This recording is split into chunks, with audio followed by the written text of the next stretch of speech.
الحمد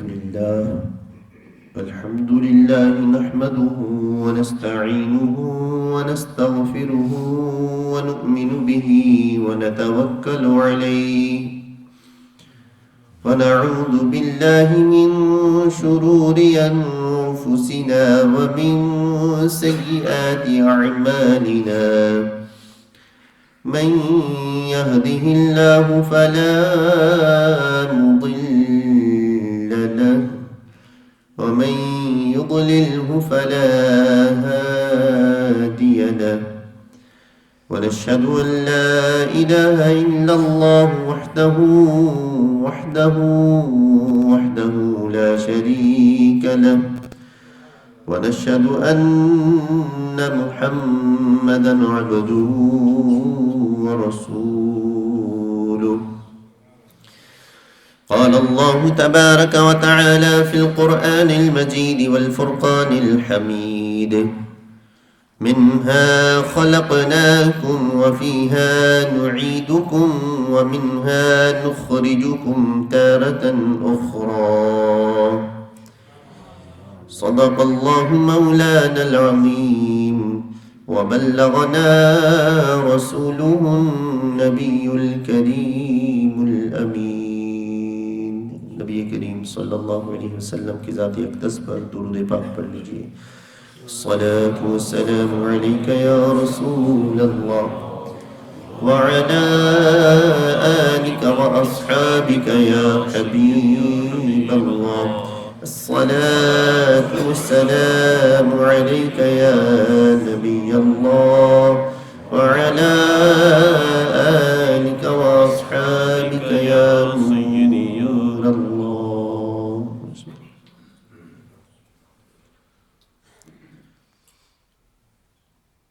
کوشش فرما کر انتہائی توجہ کے ساتھ ساری گفتگو سماعت کریں. اللہ تبارک و تعالیٰ مجھے حق بیان کرنے کی، ہم سب کو حق سن کر اسے یاد رکھنے کی، اس کے مطابق اپنی زندگی بسر کرنے کی توفیق عطا فرمائے. سورہ طٰہٰ آیت نمبر 55.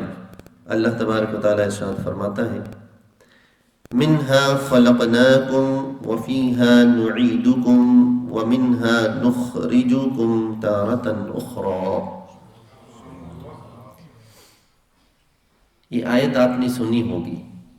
کئی احباب ایسے ہوں گے جن کو یہ آیت یاد ہوگی، وگرنہ سنی سب نے ہوگی.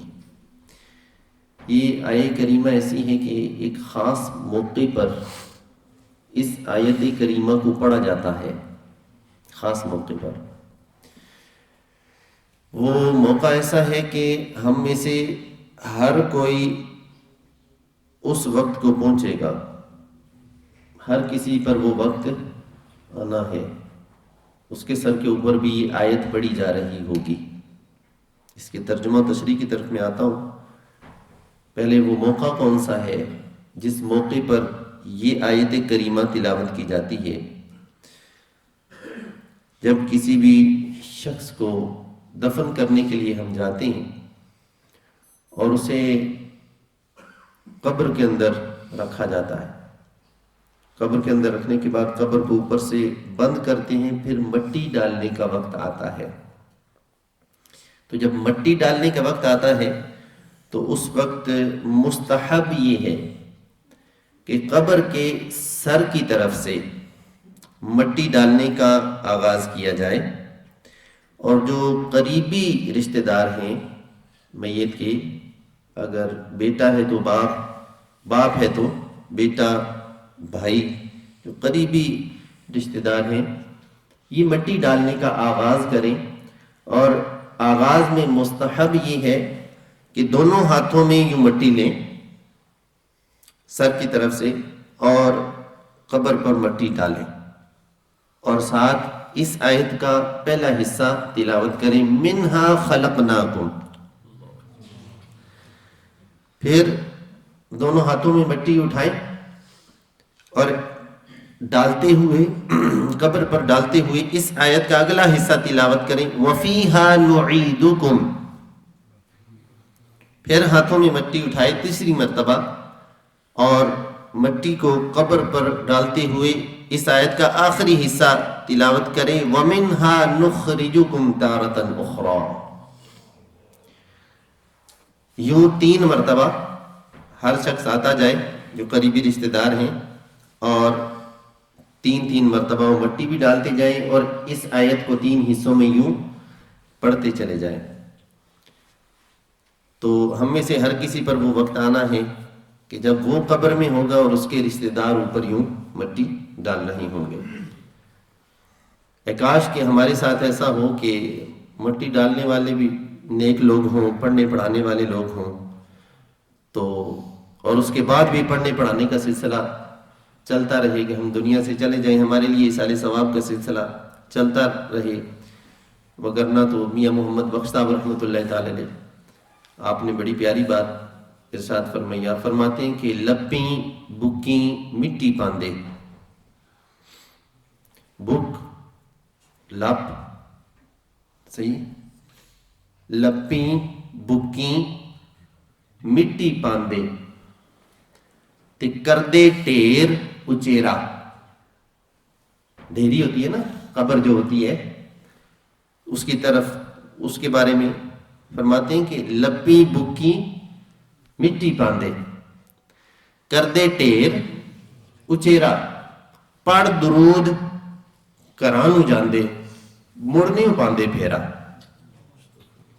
یہ حقیقت کی طرف اشارہ کیا. پہلے ہفتے میں کیا ہوتا ہے؟ نیا انتقال ہوتا ہے، ہر روز جا رہے ہوتے ہیں ایصال ثواب، بڑی کثرت سے کر رہے ہوتے ہیں، ذوق شوق سے کر رہے ہوتے ہیں ایصال ثواب. پھر دوسرا ہفتہ شروع ہوتا ہے تو کچھ کمی آ جاتی، پھر جب 40واں ہو جاتا ہے تو اور زیادہ کمی، پھر جب 1 سال گزر جائے تو کسی کو یاد بھی نہیں رہتا. پھر ہو سکے تو عید پر جا کر تو اپنے مرحومین کو وہ باقاعدہ قبر کے پاس ایصال ثواب وغیرہ کا سلسلہ ہوتا ہے. تو آپ فرماتے ہیں لپی بکی مٹی پاندے کردے ٹھیر اچیرا پڑھ درود کرانو جاندے مڑ نہیں پاندے. کاش کہ ہم اپنی اولادوں کو اتنا تیار کر جائیں کہ ہم جب جائیں تو ہمارا پیچھے سے ایصال ثواب کا سلسلہ چلتا رہے. اچھا، میں نے بتایا کہ مستحب ہے کہ جب مٹی ڈالنے کا آغاز ہو تو قریبی رشتہ دار جو ہو وہ آغاز کرے اور پہلے یوں 1 مرتبہ مٹی ڈالے اور اس کا پہلا حصہ پڑھے، پھر دوسری مرتبہ ڈالے دوسرا حصہ، پھر تیسری مرتبہ ڈالے تو اس آیت کا آخری حصہ تیسرا حصہ وہ پڑھے. اس سے پتہ چلا کہ وہ مٹی ڈالنے کے وقت چونکہ یہ آیت پڑھی جا رہی ہے اور 3 حصوں میں پڑھی جا رہی ہے، تو اس کا مطلب ہے کہ مٹی کے ساتھ اس آیت کا کوئی تعلق ہے، کوئی لنک ہے، کچھ ہے. وہ کیا ہے وہ تھوڑا سا سمجھتے ہیں. اللہ تبارک و تعالی ارشاد فرماتا ہے، اس کا ترجمہ و تفسیر سمجھیے گا. رب فرماتا ہے منہا خلقناکم، اسی مٹی سے ہم نے تمہیں پیدا کیا. اس آیت کے اندر انسان کی ابتدا سے لے کر انتہا تک کا پورا سفر ذکر کر دیا گیا ہے. پورا سفر، صرف زندگی کا سفر نہیں، آگے کا بھی سارے مراحل اس آیت کے اندر بیان کر دیے گئے ہیں. بس مسئلہ یہ ہے کہ جو مٹی ڈالنے والے ہوتے ہیں نا، وہ بھی رسمن پڑھ رہے ہوتے ہیں، ان کو بھی پتہ نہیں ہوتا کہ وہ کیا پڑھ رہے ہیں. ہاں، کوئی جاننے والا جب مٹی ڈال رہا ہوتا ہے تو یقین کریں اس کی طبیعت سیٹ ہو رہی ہوتی ہے، ساتھ اپنی موت، اپنی آخرت، اپنا سب کچھ یاد کر رہا ہوتا ہے، اسے پتہ ہوتا ہے میں کیا کر رہا ہوں اور کیا پڑھ رہا ہوں. اسی وجہ سے تو فرمایا نا کہ علم والے اور بے علم برابر نہیں ہوتے. قل هل يستوي الذين يعلمون والذين لا يعلمون. محبوب فرما دو کیا ایسا ہو سکتا ہے کہ علم والے اور بے علم برابر ہو جائیں؟ برابر نہیں ہوتے. تو جو علم والے جب مٹی ڈالنے ہوتے ہیں ان کی کیفیت کچھ اور ہوتی ہے. رب فرماتا ہے منہا خلقناکم، اسی مٹی سے ہم نے تمہیں پیدا کیا. وفیہا نعیدکم، اور اسی مٹی میں ہم تمہیں دوبارہ لوٹا دیں گے. ہم پیدا ہو چکے، جو بھی مٹی کے ساتھ ملے نہیں وہ مٹی ڈالتے ہوئے گویا کہ اس بات کا اظہار کر رہے ہوتے ہیں کہ اسی مٹی میں ہم نے بھی جانا ہے. وَمِنْهَا نُخْرِجُكُمْ تَارَةً أُخْرَى، پھر مٹی میں جا کر ختم نہیں ہو جائے گا معاملہ، بلکہ رب فرماتا ہے پھر اسی سے تمہیں ہم دوبارہ نکالیں گے. مٹی سے بنائے گئے، مٹی میں لوٹائے جائیں گے اور مٹی سے دوبارہ اٹھائے جائیں گے. تو پتہ چلا کہ معاملہ یہاں ختم نہیں ہو گیا کہ انتقال ہو گیا جس کا وہ ختم نہیں، یہاں بھی ختم نہیں کہ تدفین ہو گئی تو معاملہ ختم نہیں، سفر ابھی جاری ہے، یہ سفر چلتا رہے گا، سفر بڑا طویل ہے ابھی. تو پورے زندگی، موت اور موت کے بعد آخرت تک کے سفر کو اس آیت کریمہ کے اندر بیان کر دیا گیا. منہا خلقناکم وفیہا نعیدکم ومنہا نخرجکم تارةً اخرى. میرے ساتھ ایک مرتبہ دہرا لیں اس آیت کو، دہرا لیں اس لیے کہ کچھ اس کے الفاظ ذہن میں رہیں گے. کبھی تدفین کے لیے جانا ہو، کسی قریبی کی تدفین کے لیے، تو آپ کو پتہ تو ہو کہ کیا الفاظ پڑھنے ہیں، کس طریقے سے. تو میت کے سر کی طرف سے مٹی ڈالنا شروع کرنی ہے، یوں مٹی لے کر ڈالنی ہے، اور کیا پڑھنا ہے؟ پہلا حصہ منہا خلقناکم پڑھ لیجیے، پھر مٹی لے کر ڈالیں گے اور پڑھیں گے وفیہا نعیدکم، اور پھر تیسری مرتبہ مٹی ڈالیں گے اور پڑھیں گے ومنہا نخرجکم تارةً اخرى. یوں مٹی ڈالنے کا عمل مکمل ہوگا. مفتی احمد یار خان نعیمی رحمۃ اللہ تعالی علیہ، آپ نے اس بات کو لکھا کہ اللہ تبارک و تعالیٰ نے جب انسان کی تخلیق کا ارادہ فرمایا تو اللہ تبارک و تعالیٰ نے جو 4 فرشتے ہیں، جبریل علیہ السلام، اسرافیل علیہ السلام، اسرائیل علیہ السلام، اور یہ 4 فرشتے جو فرشتوں کے بھی سردار ہیں، اور ان چاروں میں سے سب سے اعلیٰ کون ہیں؟ جبریل علیہ السلام. اور جو روح قبض کرتے ہیں وہ ہیں اسرائیل علیہ السلام، جن کو ملک الموت علیہ السلام بھی کہتے ہیں. اللہ تبارک و تعالیٰ نے جبریل امین کو بھیجا، جاؤ اور زمین سے ایک مٹھی مٹی لے آؤ. وہ گئے مٹی لینے کے لیے، تو زمین سے جب مٹی لینے لگے تو زمین سے گفتگو ہوئی. زمین باتیں کرتی ہے، زمین باتیں کرتی ہے، سننے کے لیے کان چاہیے. زمین بولتی ہے، پہلے بھی بول چکی ہے اور بعد میں بھی بولے گی. یومئذ تحدث اخبارہا، بروز قیامت یہ اپنی خبروں کو باہر نکال دے گی، یوں کہ ہر شخص کے بارے میں زمین یہ گواہی دے گی کہ مالک اس نے مجھ پر، میرے فلاں حصے پر فلاں کام کیا اس نے. زمین بول کر گواہی دے گی. جبریل علیہ السلام آئے مٹی لینے کے لیے، تو زمین نے پوچھا کہ کیا مقصد ہے، کیوں مٹی لی جا رہی ہے؟ تو بتایا گیا کہ یوں انسان کی تخلیق ہوگی، پھر اس کا سلسلہ چلے گا. اس میں سے جو مسلمان ہوں گے، نیکوکار ہوں گے، وہ جنت میں جائیں گے، جو گناہ گار ہوں گے، بدکار ہوں گے، کفار ہوں گے، وہ دوزخ میں جائیں گے. زمین ڈر گئی کہ میرا ہی کچھ حصہ وہ جنت میں جائے گا اور کچھ آگ میں جلے گا. منت سماجت کی. جبریل امین واپس تشریف لے گئے، رحم آ گیا. پھر اسرافیل علیہ السلام وہ آئے، ان کے ساتھ بھی ایسا معاملہ. پھر تیسرے فرشتے وہ آئے، ان کے ساتھ بھی ایسا معاملہ. پھر میکائیل علیہ السلام، ان کے ساتھ بھی یہ معاملہ. پھر ملک الموت علیہ السلام تشریف لائے، ان سے بھی زمین نے یہی گفتگو کرنی چاہیے. لیکن ملک الموت علیہ السلام نے زمین کی ایک بات نہ سنی کہ رب کا حکم ہے، تمہاری بات کیوں سنی جائے. آپ نے مٹی لی، رب کی بارگاہ میں پہنچ گئے. تو اللہ تبارک و تعالیٰ نے چونکہ سب سے پہلے زمین مٹی ہے نا، اس سے مٹی کو جدا کرنے کا کام ملک الموت علیہ السلام نے کیا سب سے پہلے. تو اللہ تبارک و تعالیٰ نے قیامت تک کے لیے انہی کی باقاعدہ یہ ڈیوٹی لگا دی کہ چونکہ سب سے پہلے مٹی کو مٹی سے جدا کرنے کا کام تم نے کیا ہے، اب قیامت تک مٹی کو مٹی سے جوڑنے کا کام بھی تم ہی کیا کرو گے.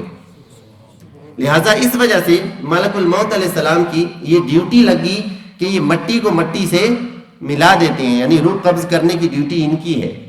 تو گویا کہ انسان قبر میں جا رہا ہے، مٹی کو مٹی سے ملایا جا رہا ہے.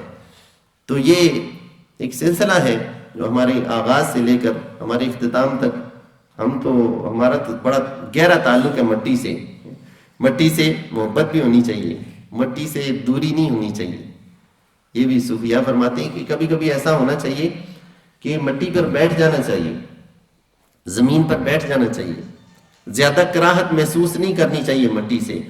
ویسے تو صاف ستھرا رہنے والے جو لوگ ہیں وہ کیا کرتے ہیں، کوشش یہ ہوتی ہے کہ نیچے کوئی چیز ہو صاف ستھری بچھی ہوئی، اس کے اوپر بیٹھیں تاکہ کپڑے وغیرہ گندے نہ ہوں. لیکن کبھی اگر مٹی پر بیٹھنا پڑ جائے نا، یہ میں بڑے کام کی بات عرض کر رہا ہوں، کبھی ایسا کرنا چاہیے، بیٹھ جائیں زمین پر، مٹی پر بیٹھ جائیں تاکہ اس سے تھوڑا سا تعلق پیدا ہو، زیادہ پریشان نہ ہوا کریں. کیونکہ جب قبر کے اندر لٹایا جاتا ہے تو وہ مٹی ہی ہوتی ہے. صحیح ہے؟ تاکہ پرانا کوئی تعلق جڑا ہوا ہو، تھوڑا سا بنا ہوا ہو، ہمارا تعلق مٹی کے ساتھ رہے. پھر علماء فرماتی ہیں مٹی کے حوالے سے کہ جو شخص جہاں دفن ہوتا ہے، ہمیں نہیں پتا نا ہماری تدفین کدھر ہونی ہے، پتہ نہیں ہے، سوچ ہوتی کہ یہاں ہوگی وہاں ہوگی فلاں ملک میں ہوگی، لیکن پتہ تو نہیں ہے کہاں ہوگی. ہمیں علم نہیں ہے کہ کہاں تدفین ہوگی، لیکن ایک چیز کا علم ہے. علماء فرماتے ہیں کہ جس نے جہاں دفن ہونا ہوتا ہے تو وہ دفن کی جو جگہ ہوتی ہے وہ وہی مٹی ہوتی ہے کہ جس مٹی سے اللہ تبارک و تعالیٰ نے اس کی تخلیق فرمائی ہوتی ہے. تو ہماری تخلیق جس مٹی سے ہوئی بھی ہے نا، وہ جس جگہ سے گویا کہ لی گئی اسی جگہ پر ہماری تدفین ہونی ہے. اس مٹی کو مٹی سے یوں ملایا جائے گا. اب یہاں سے ایک بڑی پیاری بات میرے ذہن میں آ گئی، بڑی پیاری بات. دیکھو نبی کریم صلی اللہ علیہ وآلہ وسلم کی تخلیق کے اندر جس مٹی کا استعمال ہے، ذرا اس کی طرف توجہ کرو. مدینہ المنورہ میں پھر نبی کریم صلی اللہ علیہ وآلہ وسلم کی قبر انور کے ساتھ جن کی قبریں ہیں ان کا مقام چیک کرو ذرا، وہ کتنی اعلیٰ قسم کی مٹیاں ہیں. حضرت ابوبکر صدیق رضی اللہ تعالیٰ عنہ، حضرت فاروق اعظم رضی اللہ تعالیٰ عنہ کی ہستی، وہ کیسی مبارک ہستیاں ہیں. تو یہ علماء فرماتے ہیں کہ زمین کے جس حصے سے گویا کہ اس کی تخلیق کے اندر جس مٹی کا استعمال ہوا نا، اس نے اسی حصے میں اس کی تدفین ہونی ہے. تو ہم نے اسی حصے میں واپس پہنچنا ہے. اللہ تبارک و تعالی ہم سب کا ایمان پر خاتمہ فرمائے. اب چند باتیں جو ہے نا پہلے آپ سماعت کر لیں، اس کے بعد کچھ پریکٹیکل کی طرف ہم آئیں گے. کہ ایک لفظ استعمال ہوتا ہے عربی میں، اس کو کہتے ہیں قریب المرگ. توجہ کے ساتھ سنیے گا، قریب المرگ. اردو میں بھی اس کا استعمال ہوتا ہے، موت القریب اس کو کہتے ہیں، یا قریب الموت کا، موت کے قریب اردو میں. آسان لفظوں میں یہ سمجھ لیں کہ جس آدمی کی موت کا وقت آ جائے، موت کا وقت قریب ہو، اس کو عربی میں کہتے ہیں قریب المرگ شخص. تو جس شخص سے موت کا وقت آ جائے، نشانیاں ظاہر ہونا شروع ہو جاتی ہیں، پتہ چل جاتا ہے کہ اب بس یہ حضرت کا انتقال ہونے والا ہے. اس شخص کو کہتے ہیں قریب المرگ. اس کے حوالے سے چند باتیں سماعت کر لیں کہ جو شخص قریب المرگ ہو، یعنی موت کے قریب ہو، تو جو اس کے قریب ہوتے ہیں انہیں کیا کرنا چاہیے، یہ پتہ ہونا چاہیے یا نہیں؟ پتہ ہونا چاہیے نا. گھر والے ہوں گے نا، گھر کے اندر جب کسی کی جان نکلنے کا معاملہ آئے گا تو قریب کون ہوں گے؟ گھر والے ہوں گے. ان کو پتہ ہونا چاہیے نا کہ کیا کرنا چاہیے. تو جب کوئی شخص کسی کی موت کا وقت قریب آ جائے تو پڑھنے کے حوالے سے دو چیزیں ذہن میں رکھیں، اور کرنے کیا کام ہیں وہ دو تین کام آپ ذہن کے اندر رکھیں. جب کسی کی موت کا وقت قریب آ جائے تو دو چیزیں پڑھنے کا ذکر ہے. ایک تو ہے کلمہ شہادت کی تلقین کرنا. کلمہ شہادت، اس کے قریب کلمہ شہادت پڑھا جائے. تلقین یوں ہو کہ اس کے قریب کلمہ شہادت کو پڑھا جائے. اس سے یہ نہ کہا جائے کہ کلمہ شریف پڑھو، اونچی آواز میں کلمہ پڑھو یا کلمہ شہادت پڑھو، اس سے نہ کہا جائے جو قریب المرگ ہے، بلکہ اس کے قریب اتنی بلند آواز سے کلمہ شہادت پڑھا جائے کہ اس کو آواز آئے، اس کے کانوں میں آواز آئے، کیونکہ وہ شخص انتہائی مشکل وقت سے گزر رہا ہے، انتہائی مشکل وقت سے گزر رہا ہے۔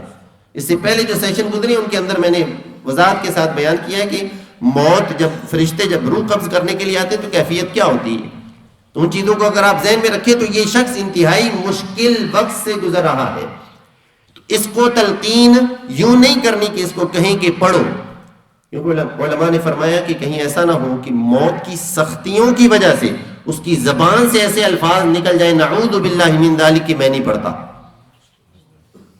سمجھ آئی؟ تو اس کو بولنا نہیں ہے، تلقین یوں کی جائے کہ اس کے پاس بیٹھا ہوا جو شخص ہو وہ پڑھے، بلکہ جو قریب شخص ہو وہ بھی اتنی آواز سے پڑھے کہ اس تک آواز آئے کہ کلمہ شریف پڑھا جا رہا ہے، پہلا کلمہ پڑھ لیا جائے یا دوسرا کلمہ پڑھ لیا جائے، تو کلمہ شہادت کی وہ تکرار کی جائے، تو پڑھنے والی ایک چیز کیا ہے، کلمہ شہادت اس کے سامنے پڑھا جائے، اتنی آواز سے پڑھا جائے کہ اس کے کانوں تک آواز آئے تاکہ وہ بھی کلمہ شریف پڑھ سکے، پہلا کلمہ پڑھ لے دوسرا پڑھ لے۔ کہ نبی کریم صلی اللہ علیہ وآلہ وسلم کا ارشاد ہے کہ جس کا آخری کلام لا الہ الا اللہ ہوگا اللہ تبارک و تعالیٰ اسے جنت میں داخل فرمائے گا۔ جاتے ہوئے جو اس بات کا اقرار کر رہا ہوں کہ میرا خالق و مالک میرا معبود ہے صرف ایک ہے، محمد رسول اللہ صلی اللہ علیہ وآلہ وسلم اس کے بندے اس کے رسول ہیں، جو گواہی پر جائے گا انشاءاللہ وہ جنت میں جائے گا، یہ اس کے ایمان کی گویا کہ دلیل ہے۔ تو پہلی چیز یہ، اسی کے ساتھ ایک اور چیز بھی ایڈ کر لیں، بالفرض اللہ نہ کرے لیکن بالفرض اگر کوئی شخص مرتے وقت کلمہ طیبہ کا لفظوں میں بھی انکار کر دے، موت کے وقت اگر کوئی لفظوں میں بھی انکار کر دے، مثال کے طور پر کسی نے اسے کہا کلمہ شریف پڑھو، وہ کہتا ہے میں نہیں پڑھتا، نعوذ باللہ من ذالک، تو اس پر حکم کفر نہیں ہے، یہ نہیں کہا جائے گا کہ یہ کافر ہو گیا، دیکھو اس نے کلمے کا انکار کر دیا، یہ نہیں کہا جائے گا۔ جو قریب قریب لوگ ہوں گے، لوگ پتہ ہے باتیں بناتے ہیں، صحیح ہے، لوگ باتیں کرتے ہیں، باتیں کرنے والے تو جو دیکھنے والے ہوں گے وہ دیکھو دیکھو جی وہ مرتے وقت جو ہے نا وہ اس نے کلمے کا انکار کر دیا تھا، تو اس پر حکم کفر نہیں لگایا جائے گا، اور یہی نرمی ہے شریعت کی طرف سے، اس سے زیادہ نرمی اور کیا چاہیے؟ کیونکہ علماء فرماتے ہیں وجہ یہ ہے کہ ممکن ہے کہ موت کی سختی کی وجہ سے اس کی عقل سلب ہو گئی ہو، اور جس کی عقل سلب ہو گئی ہو وہ کچھ بھی بولتا رہے، شریعت کا قلم اس پر چلتا ہی نہیں ہے، ممکن ہے، تو اس ممکن کو گویا کہ یقینی طور پر مان لیا جائے گا، اگر کوئی ایسا معاملہ ہو جائے تو اس پر حکم کفر نہیں آئے گا۔ اسی وجہ سے کہا گیا کہ یہ نہ کہو کہ کلمہ شریف پڑھو، بلکہ کیا کرو، اب یہ اس سے آپ کو پتہ چلا ہوگا کہ کتنی اہم بات ہے کہ اس کو کہنا نہیں ہے کہ کلمہ شریف پڑھو، بلکہ اس کے پاس کلمہ شریف کا ورد کرنا ہے، اتنی آواز سے پڑھنا کہ اس کے کانوں تک آواز آ جائے تاکہ وہ بھی کلمہ شریف پڑھ لے۔ تو پڑھنے کی ایک چیز کلمہ شریف ہے، دوسری چیز سورہ یاسین شریف، یہ کلام مجید فرقان حمید کی بڑی پیاری صورت ہے، اور میری آج یہ گزارش ہے کیونکہ اب بیٹھے میں سارے سماعت کر رہے ہیں، جہاں جہاں تک میری آواز جا رہی ہے، میری یہ گزارش ہے کہ سورہ یاسین شریف کو حفظ کر لیں، یاد کر لیں، کوئی مشکل نہیں ہے، ٹھیک ہے، سورہ یاسین شریف کو خود بھی یاد کر لیں، اپنی اولادوں کو بھی یہ سورہ یاسین شریف حفظ کروا دیں، ٹھیک ہے۔ جو شخص قریب المرگ ہو، یعنی جس کی موت کا وقت قریب ہو، تو دوسری چیز جو اس کے پاس پڑھی جائے وہ کیا ہے، سورہ یاسین شریف کی تلاوت کی جائے کہ اس سے نزع کی جو سختیاں ہیں ان میں نرمی آتی، روح قبض کرنے کا معاملہ کیا ہو جاتا ہے، آسان ہو جاتا ہے، سورہ یاسین شریف پڑھی جائے۔ اس کا مشاہدہ میں نے خود اپنی آنکھوں سے کیا ہے، یہ بات جو بیان ہو رہی ہے، جو کتابوں کے اندر لکھی ہوئی ہے، یہ اپنی آنکھوں سے میں نے دیکھی، اپنی آنکھوں سے. کہ یہ حفظ کے دور کی بات ہے. میں تھوڑی سی بات کرتا چلوں تاکہ مزید وضاحت ہو جائے. کہ جب ہم بچے تھے، حفظ کرتے تھے، تو ایک شخص مجھے ابھی بھی یاد ہے، وہ روح ان کے باقی جسم سے تقریباً نکل چکی تھی، اور غالباً تیسرا یا چوتھا دن تھا. صحیح ہے؟ اسی کیفیت میں وہ بندہ ہے، سانس چل رہا ہے لیکن روح قبض نہیں ہو رہی. سارے گھر والے پریشان ہیں، انتظار میں. کس چیز کے انتظار میں؟ روح قبض کرنے کا معاملہ آسان ہو جائے. تو کیا کیا جا رہا ہے؟ صدقہ دیا جا رہا ہے، بکرے ذبح کیے جا رہے ہیں، سارے معاملات ہو رہے ہیں. تو کسی نے ان کو مشورہ دیا کہ بھئی سورہ یاسین شریف کی تلاوت کرو، اللہ تبارک و تعالیٰ اس میں آسانی فرمائے گا. تو ان کی سمجھ میں بات آئی. تو اب سورہ یاسین شریف کی تلاوت کون کرے؟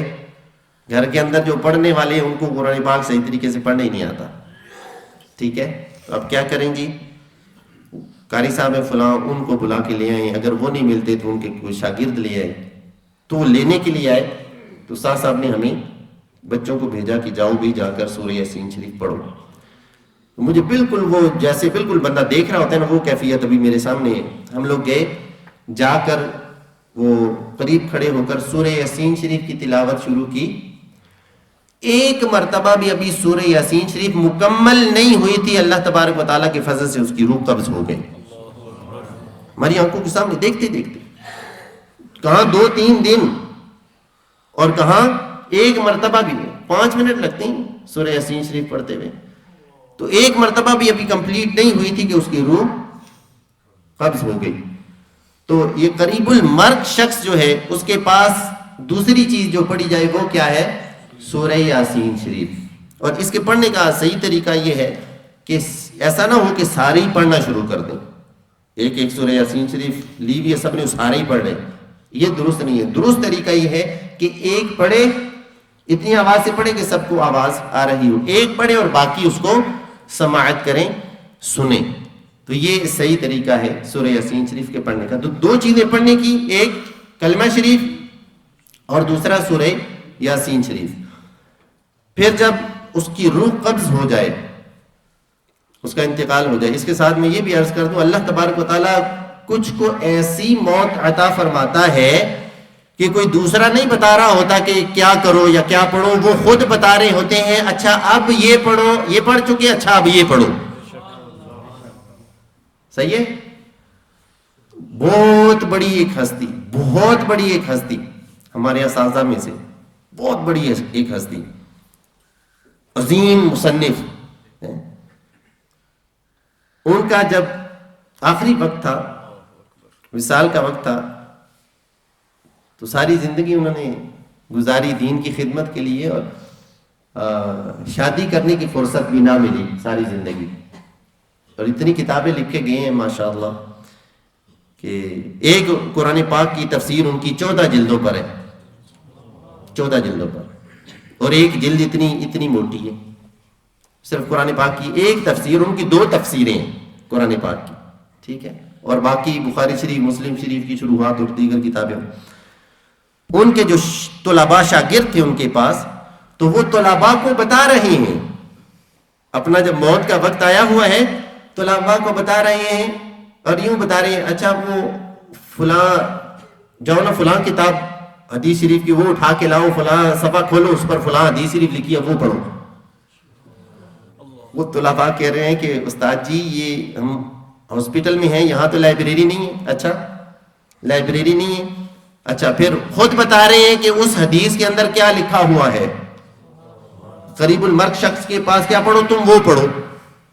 تو خود طلباء کو بتا رہے ہیں کہ میرا گویا کہ وہ وقت آیا ہوا ہے، تو تم یہ چیزیں پڑھو. تو کچھ کو اللہ تبارک و تعالیٰ ایسی خوبصورت موت بھی عطا فرماتا ہے. اللہ تبارک و تعالیٰ ہمیں بھی بہترین ایمان والی موت نصیب فرمائے. تو جب انتقال ہو جائے، تو انتقال کے بعد کچھ کام، چھوٹے چھوٹے کام ہیں جو کہ کرنے انتہائی اہم ہوتے ہیں، ضروری ہوتے ہیں، وہ بھی پتہ ہونے چاہیے. اگر وہ پتہ نہیں ہوں گے تو ان کا بھی بعض اوقات دیکھا گیا ہے، بہت بڑے نقصان دیکھے گئے ہیں.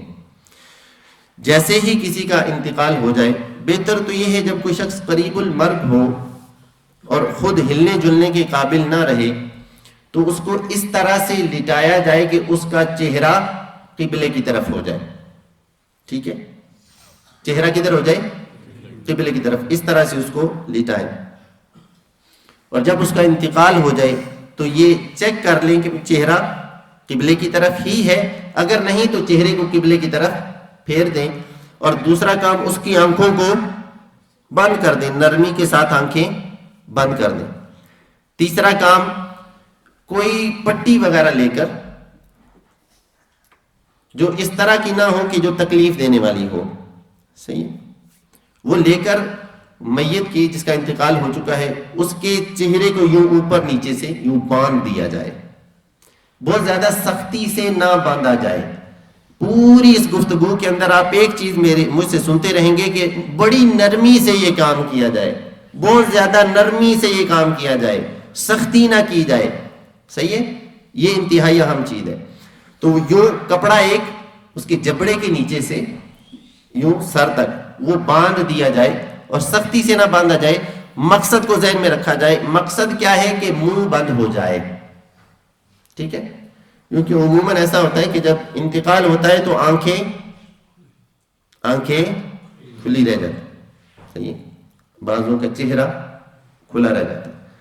بڑی بڑی دنیا کے اندر ہستیاں گزری ہیں، ٹھیک ہے، بڑا بڑا نام بڑے بڑوں کا گزرا ہے، لیکن موت کے وقت کیفیات عجیب ہو جاتی ہیں. اللہ تبارک و تعالیٰ سب کے پردے فرمائے. تو آنکھوں کو کیا کرنا ہے؟ بڑی نرمی کے ساتھ یوں، جیسے ہی انتقال ہونا فوراً اگر آنکھیں بند کر دی جائیں نا تو وہ بند ہو جاتی ہیں آرام سے بالکل.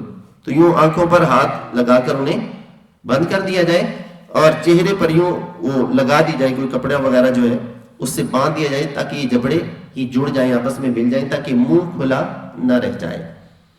پھر ہاتھ دونوں سیدھے کر دیے جائیں. جیسے کوئی شخص لیٹا ہوا ہو تو یوں ہاتھ یوں بالکل سیدھے کر دیے جائیں. بازو کے بازو ادھر ادھر رہ جاتے ہیں تو وہ پھر میں آپ کو بتاتا ہوں کہ بعد میں کیا ہوتا ہے اگر سیدھے نہ کیے جائیں. تو سیدھے بالکل بازو جسم کے ساتھ لگا دی جائیں. بعض کیا کرتے ہیں، وہ اس طرح بازو کر دیتے ہیں جس طرح نماز کی حالت میں نہیں ہاتھ باندھے ہوئے ہوتے. یہ درست ہے نہیں ہے. صاحب بار شریعت نے اس کے بارے میں لکھا کہ یہ کفار کا طریقہ ہے یوں ہاتھ باندھ دینا. تو ہاتھ باندھنے، میں نے خود کفن کے اندر ہاتھ بندھے ہوئے دیکھے، تو ہاتھ باندھنا یہ درست ہے نہیں ہے. کیا کرنا ہے، ہاتھ بالکل سیدھے جسم کے ساتھ، باڈی کے ساتھ بالکل سیدھے کر دیں، اور پاؤں بالکل سیدھے کر کے، ویسے کوئی شخص اگر لیٹا ہوا ہو تو آپ کو پتا ہے اس کے پاؤں بالکل کھڑے ہوئے نہیں ہوتے، دائیں بائیں جھکے ہوئے ہوتے. تو کیا کریں، پاؤں بالکل سیدھے کر کے نا دونوں پاؤں کے انگوٹھے جو ہیں یہ کسی چیز سے باندھ دیں. ٹھیک ہے، اس طرح باندھ دیں کہ پاؤں سیدھے کھڑے رہیں، یوں ادھر ادھر نہ جائیں. تو یوں پاؤں کے انگوٹھے اگر باندھ دیں گے نا آپس میں تو یوں پاؤں بالکل سیدھے کھڑے رہیں گے. تو اب دوبارہ سے سنیے گا. جب قریب المرگ کوئی شخص ہو، کلمہ شریف کی آپ اس کے ساتھ اس کے پاس بیٹھ کر پڑھیں اور سورہ یاسین شریف کی تلاوت کریں. اور کرنے کے کام کیا ہے، اس کی آنکھوں کو بند کر دیا جائے. یہ جبڑے جو ہیں وہ کوئی کپڑا وغیرہ لپیٹ کر وہ بند کر دیے جائے. اس کے ہاتھوں کو سیدھا کر دیا جائے. اور سیدھا کیسے کرنا ہے میں نے عرض کی، اس کے پاؤں کے جو ناخن ہیں وہ باندھ دیے جائیں. ایک اور کام وہ یہ کہ پیٹ کے اوپر کوئی وزنی چیز، جو بہت زیادہ وزنی نہ ہو، بہت کم کوئی وزنی چیز رکھ دی جائے. جیسے کوئی چادر لپیٹ کر پیٹ کے اوپر رکھ دی جائے، یا کوئی اور چیز جو نظر نہ آئے، پتہ نہ چلے کہ کوئی چیز رکھی ہوئی ہے. پیٹ کے اوپر کوئی چیز رکھ دی جائے تاکہ پیٹ پھول نہ جائے. اس کا یہ فائدہ ہوتا ہے کہ پیٹ پر اگر کوئی چیز رکھ دی جائے تو پیٹ پھولنے سے پھر بچا رہتا ہے.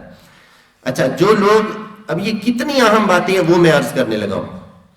جو لوگ ان چیزوں کی طرف توجہ نہیں کرتے نا، تو ہوتا کیا ہے آپ کو پتہ ہے کہ انتقال کے بعد پھر وہ ایک رسم کے طور پر بھی یہ کام کیا جاتا ہے کہ بھی آخری دیدار تو بھی، جس نے جیتے جی جس کا چہرہ بھی دیکھنے کا دل نہیں کرتا نا، تو آخری دیدار اس کا بھی لوگ کیا کرتے ہیں. ٹھیک ہے، تو جب لوگ دیکھنے کے لیے آئیں، جب اس کا چہرہ لوگ دیکھیں تو کہیں ایسا نہ ہو کہ منہ کھلا ہوا ہو، کیونکہ جب جسم سے روح نکلتی ہے نا تو تھوڑی دیر گزر جانے کے بعد بعض جسم ایسے ہوتے ہیں، جسم اگر ٹھنڈا ہو جائے تو وہ اکڑ جاتا ہے، تو اگر آپ نے منہ بند نہیں کیا تو منہ کھلا رہ جائے گا. اب میت کا اگر منہ کھلا ہوا ہے تو ذرا آپ تصور میں لائیں، جس گھر میں وہ میت ہوگی منہ کھلا ہوا ہے، اگر کسی نے بند نہیں کیا تو کیا کیفیت ہوگی. یہ وہ ساری باتیں جو میت کے لیے فائدہ مند ہیں، یہ باتیں سکھانی چاہیے، گھر والوں کو بیٹھ کر سکھانی چاہیے. اچھا اگر آنکھیں کھلی رہ گئی، بعد آپ نے دیکھا بھی ہوگا کہ کچھ میتیں آپ نے ایسی دیکھی ہوگی کہ وہ جب آپ چہرہ دیکھیں تو آپ کو لگتا ہے کہ آنکھیں بالکل کھلی ہوئی. کیا وجہ ہوتی ہے؟ وہ بعض اوقات یہی بے احتیاطی ہوتی ہے، پتہ ہی نہیں کہ کرنا کیا ہے. صحیح ہے. تو جیسے ہی انتقال ہو جائے تو آنکھیں یوں آرام سے بھی اگر آپ یوں بند کر دیں تو وہ بند ہو جاتی ہیں، لیکن اگر کچھ وقت گزر جائے تو پھر آنکھیں جہاں کھلی ہوئی ہیں، جہاں ہیں وہیں رہیں گی، پھر آپ بار بار بند بھی کرنا چاہیں تو بند نہیں ہوتی. تو اگر کسی کا چہرہ دیکھنے کے لیے آپ جائیں اور دیکھیں تو کیسا عجیب آپ کو فیل ہوگا. دوسرا ہے بازو اور ٹانگیں، کہ بازو جو ہے نا وہ بعض اوقات ایسا ہوتا ہے کہ وہ بالکل سیدھے نہیں ہوتے نا، یوں مڑے ہوئے ہوتے ہیں. اب لیٹا ہوا شخص ہے، مڑے ہوئے بازو میں اس کا انتقال ہو گیا، کسی نے خیال نہیں کیا کہ بازو سیدھے کر دیں، تو کچھ ٹائم گزر جانے کے بعد میں نے عرض کیا کہ جسم اکڑ جاتا ہے. عموماً ایسا ہوتا ہے، ہر کسی کے ساتھ نہیں ہوتا، الگ الگ معاملہ ہوتا ہے جسم کا. تو جسم اگر جسم اکڑ گیا تو پھر کفن کے اندر آپ دیکھیں نا، ویسے ہو سکتا ہے نظر نہ آئے، لیکن جب غسل دینے والا غسل دے رہا ہوتا ہے تو اس کو پتہ چلنا ہوتا ہے کہ کیا معاملہ ہے. یا پھر کفن کے اندر جب لپیٹیں گے نا تو اس وقت اگر بازو ایسے ہوں گے تو دیکھنے میں بہت عجیب ہے. تو یہ میت کے ساتھ یوں سمجھے میت کی ایک رسپیکٹ ہے، مسلمان میت کی ایک عزت اور اس کی ایک ویلیو ہے.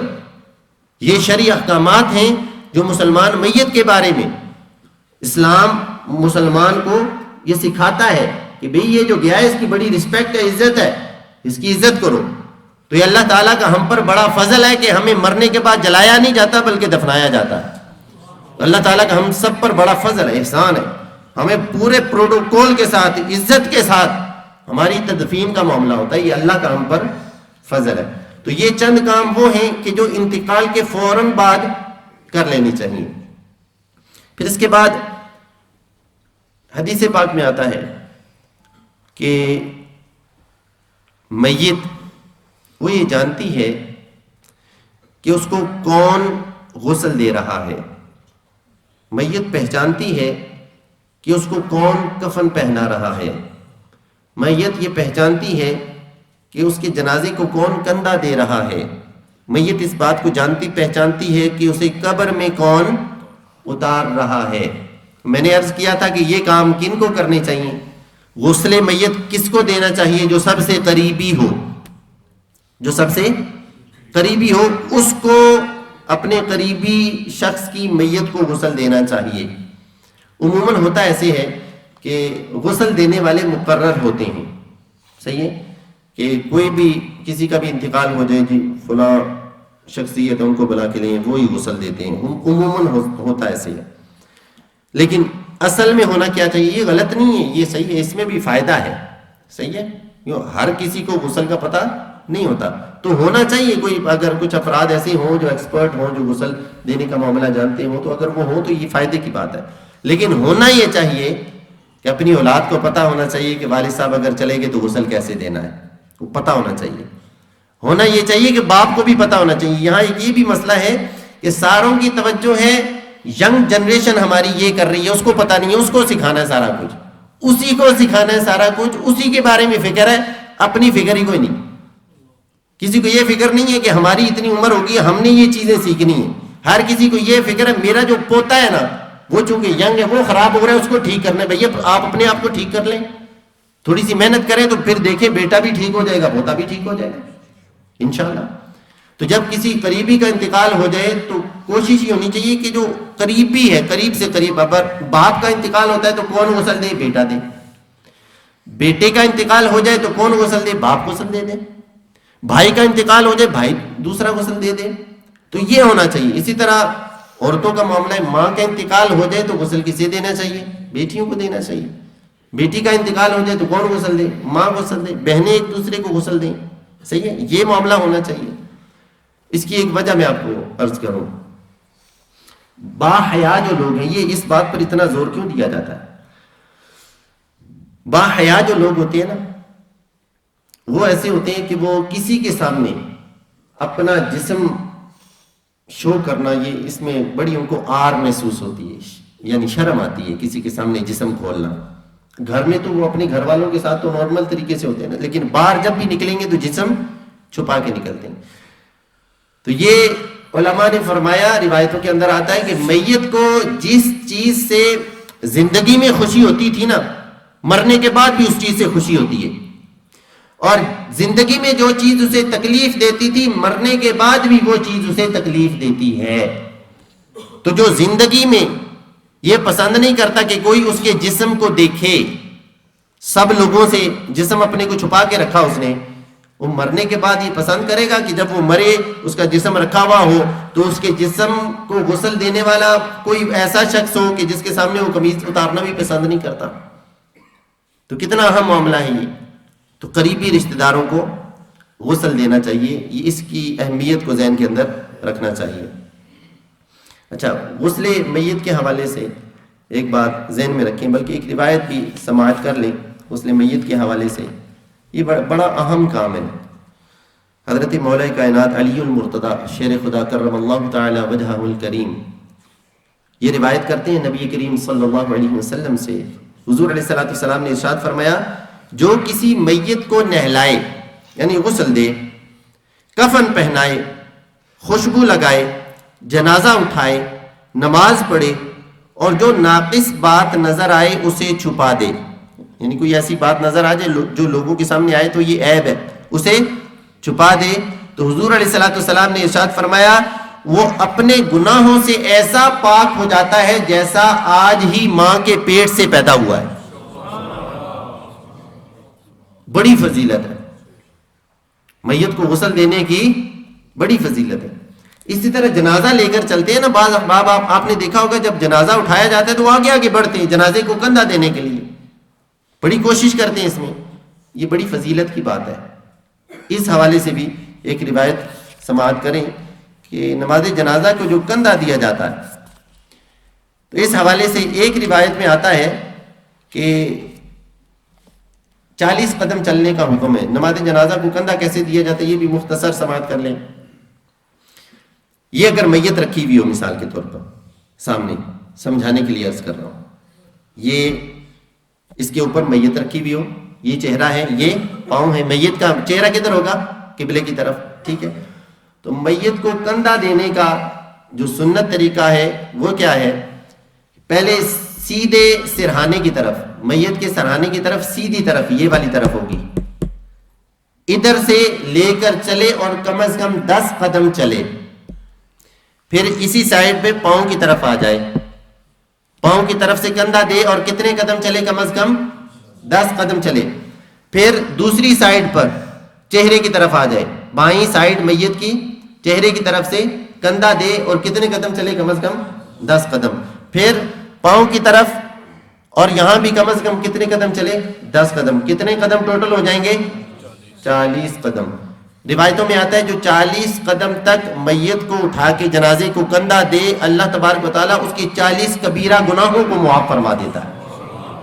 اور ایک روایت کے اندر آیا کہ میت کو کندھا دینے والے کے حوالے سے کہ اللہ تبارک و تعالیٰ اس کی مغفرت فرما دیتا ہے. تو یہ بڑی فضیلت کی بات ہے میت کو کندھا دینے کے حوالے سے. اس حوالے سے بھی بعض لوگ غلطی یہ کر رہے ہوتے ہیں کہ بعض تو رش کی وجہ سے ایسا ہوتا ہے. اگر ہو جائے رش کی وجہ سے ایسا تو کوئی گناہ کا معاملہ نہیں ہے، لیکن صحیح طریقہ کیا ہے کہ چاروں پایوں پر اٹھا کر میت کو 10-10 قدم چلا جائے، ٹوٹل کم از کم 40 قدم تک چلا جائے. میت کو اٹھانے کا، اٹھا کر لے کے جانے کا یہ طریقہ ہونا چاہیے. پھر غسل میت کی طرف آ جاتے ہیں. غسل میت کے حوالے سے چند باتیں مختصراً میں آپ کے سامنے رکھتا ہوں، اس کے بعد پریکٹیکل کر لیتے ہیں. اب ٹائم ہمارے پاس مختصر ہے تو ٹائم کے مطابق میں انشاءاللہ کوشش کرتا ہوں کہ اس موضوع کو وائنڈ اپ کر لیں. ہم میت کو غسل دینے کے لیے چند چیزیں ایسی ہیں جن کا خیال رکھنا ضروری ہے، وہ ذہن کے اندر رکھیے گا آپ، پھر تفصیل ڈیٹیل اس کی بیان ہوگی. سب سے پہلا کام جو میت کو غسل دیتے ہوئے کیا جاتا ہے وہ ہے استنجا کروانا. کیا؟ استنجا. استنجا کروانا. میت کو استنجا کروایا جاتا ہے. پھر دوسرا کام، یہ مین کام میں بتا رہا ہوں، ڈیٹیل اس کے بعد ہے. استنجا کروانا. دوسرا کام وضو کروانا. جیسے نماز کا وضو ہوتا ہے نا، ویسے ہی وضو کروایا جاتا ہے، سوائے 2-3 کام اس کے اندر نہیں ہوتے. جیسے کلی نہیں ہوتی، صحیح ہے، ناک میں پانی چڑھانا میت کے وضو میں یہ شامل نہیں ہوتا. 4 فرض پورے کیے جاتے ہیں. تو پہلے استنجا کروایا جاتا ہے، پھر اس کے بعد نماز کی طرح کا وضو کروایا جاتا ہے، پھر داڑھی اور سر کے بالوں کو دھویا جاتا ہے. صحیح ہے. کاش کہ مسلمان ایسا خوش قسمت ہو کہ جب وہ انتقال ہونا اس کی میت کو غسل دیا جا رہا ہو تو چہرے پر داڑھی سجی ہوئی ہو. صحیح ہے، تاکہ اس کو دھونے کا باقاعدہ اہتمام ہو. تو داڑھی اور سر کے بالوں کو دھویا جائے. پھر میت کو الٹی کروٹ پر، یہ الٹی کروٹ یعنی میت جیسے لیٹی ہوئی نا، تو اس کی الٹی کروٹ، الٹی سائڈ جو ہے اس پر لٹائیں. صحیح ہے، اور سیدھی سائڈ پر پانی بہائیں. پھر میت کو سیدھی سائڈ پر لٹائیں اور الٹی کروٹ پر پانی بہائیں. پھر اس سے اگلا کام، میت کو سہارا دے کر بٹھا کر پیٹ والی جگہ پر ہاتھ سے، بہت زیادہ سختی سے نہیں، ہاتھ سے دبائیں. اگر کوئی چیز نکلے تو اسے بہا دیں، پانی سے صاف کر لیں. دوبارہ سے غسل دینے کی حاجت نہیں ہے. آخر میں کافور والا جو پانی ہے، کافور ملا جو پانی ہے، اس کو 3 مرتبہ میت کے پورے جسم پر بہا دیں. تو یہ غسل آپ کا کمپلیٹ ہو جاتا ہے. یہ ہے خلاصہ غسل کا. ٹھیک ہے، استنجا کروانا، وضو کروانا، وضو کے بعد سر اور داڑھی کے بال وغیرہ یہ دھونا، اور پھر میت کو الٹی کروٹ پر لٹا کر پانی بہانا، سیدھی کروٹ پر لٹا کر پانی بہانا، اور پورے جسم پر پانی بہانا. تو یہ تو ہو گیا خلاصہ. اس کے اندر احتیاطیں بہت ہیں، بڑی احتیاط کے ساتھ سارے معاملات کرنے. سب سے پہلا کام جو کرنا ہوتا ہے وہ کیا کرنا ہوتا ہے کہ جب آپ میت کو غسل دینے کے لیے لاتے ہیں نا، تو تختہ ہوتا ہے غسل دینے کی، جس کے اوپر ڈال کر میت کو لٹا کر غسل دیا جاتا ہے. مستحب یہ ہے کہ اس تختے کو دھونی دے دی جائے. اگر بتیاں وغیرہ ہوتی ہیں ان سے 3 مرتبہ، 5 مرتبہ یا 7 مرتبہ تختے کو دھونی دے دی جائے اگر بتیوں کے ساتھ. اس کی حکمت کیا ہوتی ہے، اس کی وجہ کیا ہوتی ہے؟ بہت چھوٹی چھوٹی چیزیں آپ کو بعض لگیں گی یہ تو چھوٹی سی چیز ہے، بڑی حکمتیں ہوتی ہیں اس کی. اگر وہ دھونی دینے کا ایک مقصد یہ بھی ہوتا ہے کہ اس سے کیا پیدا ہو جاتی ہے، خوشبو وغیرہ، پورے کمرے میں اس جگہ پر خوشبو پھیل جائے گی. تو اگر کوئی ناخوشگوار کوئی چیز ظاہر ہوتی ہے تو وہ پھر خوشبو کی وجہ سے وہ فیل نہیں ہوگی. تو یوں دھونی دے دی جائے 3 مرتبہ، 5 مرتبہ یا 7 مرتبہ تختے کو دھونی دے دیں. دھونی دینے کے بعد میت کو نرمی کے ساتھ اس تختے کے اوپر لٹایا جائے. علماء فرماتے ہیں کہ یوں فیل کریں، جو غسل دینے والا ہے وہ یہ تصور بنائے کہ یہ میت گویا کہ ایسی ہے جیسے پورے جسم پر، پورا جسم اس کا ایسا ہے کہ جو کٹا ہوا ہے، کٹ لگے ہوئے پورے جسم پر، کیونکہ اس کے جسم سے روح کو نکالا گیا ہے. تو اس کو سختی سے ہاتھ بھی لگائیں تو اس کو تکلیف ہوتی ہے. صحیح ہے، اس قدر اس کے ساتھ نرمی کریں کہ جو غسل دینے والا ہے وہ تصور یہ بنا لے کہ میں نے ہر کام انتہائی نفاست سے اور نرمی سے کرنا ہے. تو جب میت کو رکھیں تو نرمی کے ساتھ. اچھا، پھر جو کپڑے میت نے پہنے ہوئے ہوتے ہیں وہ دیکھ لیں کہ وہ کس طرح کے ہیں. اگر تو آرام سے، یعنی جسم کو تکلیف نہیں ہوگی، آرام سے وہ کپڑے اتارے جا سکتے ہیں تو ان کپڑوں کو اتار لیا جائے. کپڑوں کو اتارنے سے پہلے میت کا جو ستر ہے اسے چھپا دیا جائے. میت کا ستر اور زندہ آدمی کا بھی ستر کیا ہوتا ہے؟ ناف سے لے کر گھٹنوں کے نیچے تک کا جو حصہ ہے یہ ظاہر کرنا جائز ہے نہیں ہے. اور اس کی طرف نظر کرنا بھی، مرد کی بات کر رہا ہوں، اس کی طرف نظر کرنا بھی جائز ہے نہیں ہے. تو کوئی موٹی چادر لے کر، عموماً غلطی یہاں یہ ہوتی ہے کہ کیا کیا جاتا ہے کہ وہ جو کفن ہوتا ہے نا، کفن کے اندر ہی کچھ کپڑا وغیرہ ہوتا ہے وائٹ کلر کا، تو اسی کپڑے کو وہ غسل میں استعمال کر لیا جاتا ہے ستر کو چھپانے کے لیے. وہ کپڑا ستر کو چھپانے کے لیے ناکافی ہے, وہ صحیح نہیں ہوتا. کیونکہ جب سفید کپڑا آپ کبھی جسم کے اوپر نا سفید کپڑا لگا کر نا پانی بہائیں اس کے اوپر, جب وہ کپڑا گیلا ہوگا تو جسم نیچے سے نظر آتا ہے, تو یہ درست نہیں ہے. تو اس کے لیے کیا کرنا چاہیے, یا تو کتھئی کلر کی کوئی چادر اس طرح کا, یا موٹا کپڑا کوئی ایسا ہو, تیز کلر کا کپڑا کوئی ایسا ہو کہ جو اگر گیلا بھی ہو جائے تو نیچے سے جسم نظر نہ آئے. جسم کو دیکھنا غسل دینے والے کے لیے بھی اتنے حصے کو دیکھنا جائز نہیں ہے. بعض غسل دینے والے یہ یہاں غلطی کر جاتے ہیں, وہ سمجھ رہے ہوتے ہیں میرے لیے دیکھنا جائز نہیں ہے, کوئی بھی نہیں دیکھ سکتا. تو پہلے کیا کیا جائے, ناف سے لے کر گھٹنوں سمیت کا حصہ یہ جو ہے اسے کسی موٹے کپڑے سے ہو سکے تو اسے ڈبل طے کر کے موٹے کپڑے سے یہ حصہ ہو سکے تو اس سے زیادہ کچھ اوپر بھی اور نیچے بھی کچھ زیادہ چھپا دیا جائے. اس کے بعد میت کے کپڑے دیکھے جائے, اگر وہ کپڑے ایسے ہیں جو آسانی سے اتر جاتے ہیں تو کپڑوں کو اتار لیا جائے. لیکن اگر کپڑے ایسے ہیں کہ اتار تو سکتے ہیں لیکن آسانی سے نہیں, میں نے کہا کہ تصور کیا ہونا چاہیے کہ میت انتہائی تکلیف میں ہے, آپ زور سے ہاتھ بھی لگائیں تو اس کو تکلیف ہوگی, تو پھر کیا کریں. اگر اس طرح کے کپڑے ہیں تو علماء نے اجازت دی کہ پھر کپڑوں کو کاٹ لیا جائے. کیا کیا جائے, کاٹ لیا جائے. کپڑوں کو کاٹنے میں اس طرح کاٹے جائیں جس طرح بھی اتارنے میں جو آسانی ہو, کیونکہ کپڑے کو کاٹ دیا جائے گا پھر وہ کسی کام کا نہیں رہتا. تو اس طرح سے کاٹ لیا جائے کہ آسانی سے وہ کپڑے اتر جائیں. کپڑے اتر جائیں, پہلے ہی آپ نے چادر رکھ دی تھی تو اتنا حصہ کیا ہو گیا, چھپ گیا. اب آپ نے کیا کرنا ہے, استنجا کروانا ہے. جو غسل دینے والا ہے یہ استنجا کروائے گا. بہتر یہ ہے کہ پانی بہانے کے لیے کوئی اور شخص ساتھ موجود ہو. بہتر یہ کہ کم از کم 2 افراد ہونے چاہیے غسل دینے کے لیے, کم از کم 2 افراد. 3 ہو جائیں, ضرورت کی کوئی چیز لانی ہو تو پھر بھی ٹھیک ہے, لیکن 2 افراد لازمی ہونے چاہیے. اچھا, زیادہ افراد بھی نہیں ہونے چاہیے, یہ بھی خیال رہے. میں ایسی جگہوں پہ بھی میں نے دیکھا ہے کہ وہ کیا کر رہے ہوتے ہیں, عجیب یہ سلسلہ ہے کہ غسل ہو چکا ہے, بس اب سارے خاندان والے آئیں, آ کر سارے بھی تھوڑا تھوڑا آ کے پانی ڈالو سارے, تاکہ سارے غسل میں شامل ہو جائیں. کیا کر رہے ہیں بھائی, صحیح مقصود کیا ہے, غسل دینا. صحیح, کوئی رسم پوری کرنا مقصود نہیں ہے. اس چیز کا خیال کیا جائے. تو پہلے استنجا کروایا جائے, اور اس میں ایک شخص پانی ڈالنے کے لیے ہو. پھر پانی کے حوالے سے بھی ہے کہ پانی کیسا ہونا چاہیے, تو اتنا تو علم ہے کہ اس طرح کا پانی ہو جو تکلیف نہ دے, بالکل ٹھنڈا پانی نہ ہو, بہت گرم پانی نہ ہو, درمیانہ پانی ہو. تو اس کے ساتھ ایک طرف سے پانی بہایا جائے اور دوسری طرف سے, یعنی یہ اگر میت رکھی ہوئی ہے, میں سمجھانے کے لیے عرض کر رہا ہوں, یہ اگر میت رکھی ہوئی ہے تو میت کا چہرہ کدھر ہوگا, قبلے کی طرف. تو جو استنجا کروانے والا ہے وہ کہاں کھڑا ہو, وہ اس طرف کھڑا ہو. کیوں, اس نے الٹے ہاتھ سے استنجا کروانا ہے. الٹے ہاتھ سے, سیدھے ہاتھ سے استنجا نہیں کروانا, الٹے ہاتھ سے استنجا کروانا ہے. تو وہ اس طرف کھڑا ہو اور کپڑے کو اٹھا کر نیچے ہاتھ لے جا کر, ہاتھ کے اوپر بھی اس کے کپڑا ہونا چاہیے. بغیر کپڑے کے ڈائریکٹ ہاتھ سے شرمگاہ وغیرہ اس کو ہاتھ لگانا, چھونا یہ جائز نہیں ہے. کپڑا لپیٹا ہوا ہونا چاہیے الٹے ہاتھ کے اوپر. جو استنجا کروانے والا ہے بائیں طرف وہ کھڑا ہو اور الٹے ہاتھ کے اوپر کپڑا لپیٹ کر وہ ایک شخص ادھر کھڑا ہو, وہ پانی بہاتا رہے, دوسرا شخص استنجا کروائے.